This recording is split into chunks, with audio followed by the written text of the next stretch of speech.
আসসালামু আলাইকুম বন্ধুরা, ববি রান্নাঘরে আজ নিয়ে এসেছি একটা নতুন ধরনের স্ন্যাক্স রেসিপি, যেটা খেলে মন তো ভরেই যাবে এবং চায়ের সাথে একদম জমে যাবে এবং খেতেও লাগে দারুণ, একদম মচমচে ক্রিস্পি। তো বানানোটা এত সহজ, তো চলুন কিভাবে বানায় শুরু করা যাক। প্রথমে আমি একটা কড়াইয়ে সাদা তেল গরম করে নিলাম এবং তারপরে দিয়ে দিলাম একটা পেঁয়াজ কুচি, এরপরে দিয়ে দেবো কাঁচা লঙ্কা কুচি, আর এখানে দিয়ে দেবো গ্রেট করা ফুলকপি দিয়ে ভালোভাবে এটাকে একটু ভেজে নেব। এই স্ন্যাক্সটা একদম হেলদি একটা স্ন্যাক্স, কারণ এখানে প্রচুর পরিমাণে আমি ভেজিটেবল ইউজ করেছি। এরপরে আমি দিয়ে দিয়েছি একদম কুচি কুচি করে কাটা গাজর, এরপরে দিয়ে দেবো এখানে সামান্য পরিমাণ আদা কুচি দিয়ে আবারও ভালোভাবে এটাকে ভেজে নেব যতক্ষণ না সবজির কাঁচা গন্ধটা চলে যায়। এরপরে এতে দিয়ে দেবো আমি একটা সেদ্ধ করা আলু দিয়ে ভালোভাবে এখানে গ্রেট করে দেবো, দিয়ে ভালোভাবে সবজির সাথে মিশিয়ে নেব। তারপর দিয়ে দেবো এখানে পরিমাণ মতো নুন, অল্প পরিমাণ লঙ্কার গুঁড়ো, আবারও ভালোভাবে এটাকে মিশিয়ে নেব। এই স্ন্যাক্সটা বানানো যতটা সহজ ততটা হেলদি এবং খেতেও লাগে অনেক মজা। এরপরে দিয়ে দেবো রোস্টেড জিরে গুঁড়ো এবং সয়া সস, এরপর ওপর থেকে দিয়ে দেবো সামান্য ধনেপাতা কুচি। ভালোভাবে মেশানো হয়ে গেলে শেষে আমি এর উপরে সামান্য রোস্টেড গোলমরিচ গুঁড়ো ছড়িয়েই এটাকে আমি নামিয়ে ঠান্ডা করতে দেব। ততক্ষণ ওদিকে ঠান্ডা হোক, এখানে আমি ব্রেড নিয়ে নিয়েছি। ব্রেডটাকে আমি ভালোভাবে বেলে একদম পাতলা করে নিচ্ছি। তারপরে আমি এর চারদিকের কোণগুলো আমি কেটে দেব। ছুরি দিয়ে চার ধারগুলো আমি কেটে নেব।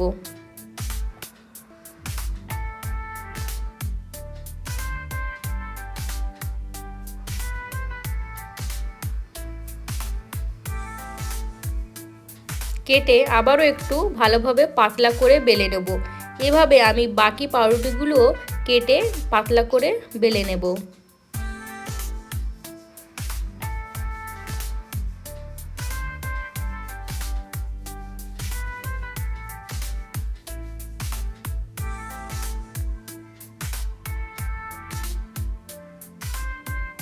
আপনারা চাইলে এতে আরও পরিমাণ ভেজিটেবল ইউজ করতে পারেন। আমার হাতের কাছে এই কটা ভেজিটেবলই ছিল, আমি এইগুলোই ইউজ করেছি।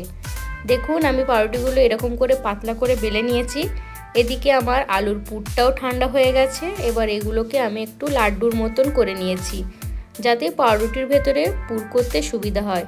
এরপর আমি একটা পাউরুটি নিয়ে নিয়েছি, তার চারপাশে ভালো করে জল দিয়ে এটাকে ভিজিয়ে নিচ্ছি।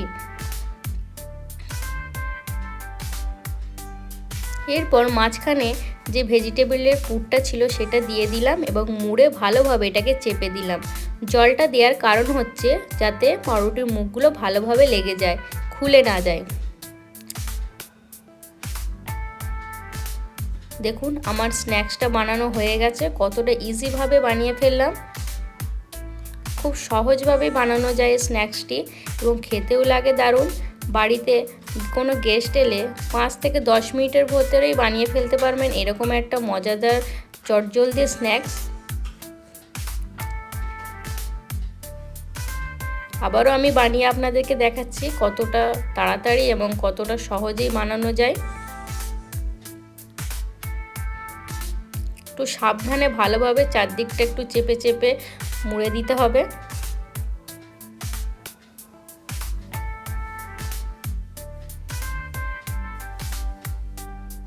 দেখুন আমি বানিয়ে নিয়েছি।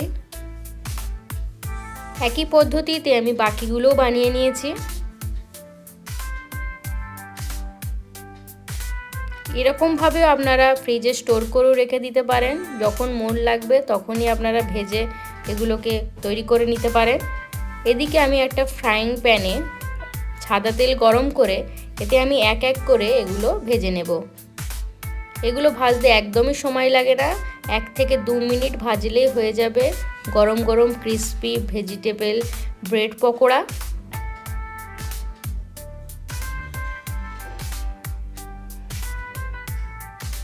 আঁচটা কিন্তু একদম মিডিয়ামে রাখতে হবে, না হলে কিন্তু পুড়ে যেতে পারে। দেখুন দেওয়ার সাথে সাথেই এক পাশটা কীরকম ভালোভাবে ভাজা হয়ে গেছে। এগুলো একদমই সময় লাগে না, 1 থেকে 2 মিনিট মধ্যে ভালোভাবে ভেজে নিলেও হয়ে যাবে।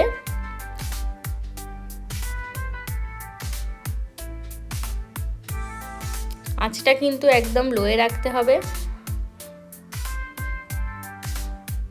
দেখুন আমি ভালোভাবে এপিট ওপিট করে ভালোভাবে আমি ভেজে নিচ্ছি।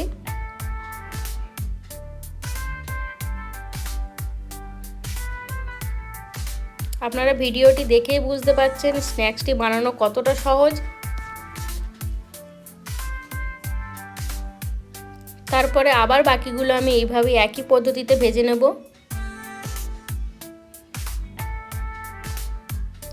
বিকালে চায়ের সাথে স্ন্যাক্সটা একদম পারফেক্ট একটা জুটি এবং বানানো খুবই সহজ।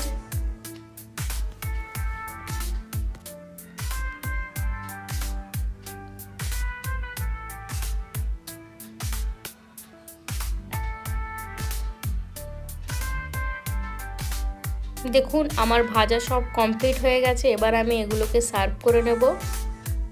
দেখুন দেখতে কতটা সুন্দর হয়েছে এবং লোভনীয় হয়েছে, এতটা ক্রিস্পি হয়েছে। আপনাদেরকে আমি আওয়াজটা শোনাচ্ছি যে কতটা ক্রিস্পি হয়েছে।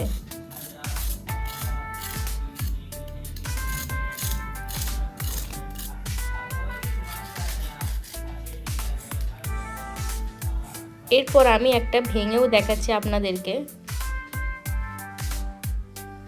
একদম পারফেক্টলি কিভাবে স্ন্যাক্সটা তৈরি হয়ে গেল খুবই অল্প সময়ের মধ্যে। ভিডিওটি সম্পূর্ণ দেখার জন্য অসংখ্য ধন্যবাদ। ভালো লাগলে একটা লাইক, কমেন্ট, শেয়ার এবং চ্যানেলটি সাবস্ক্রাইব করে দেবেন। সবাই সুস্থ থাকবেন, ভালো থাকবেন। দেখা হবে নেক্সট একটি নতুন ভিডিও নিয়ে।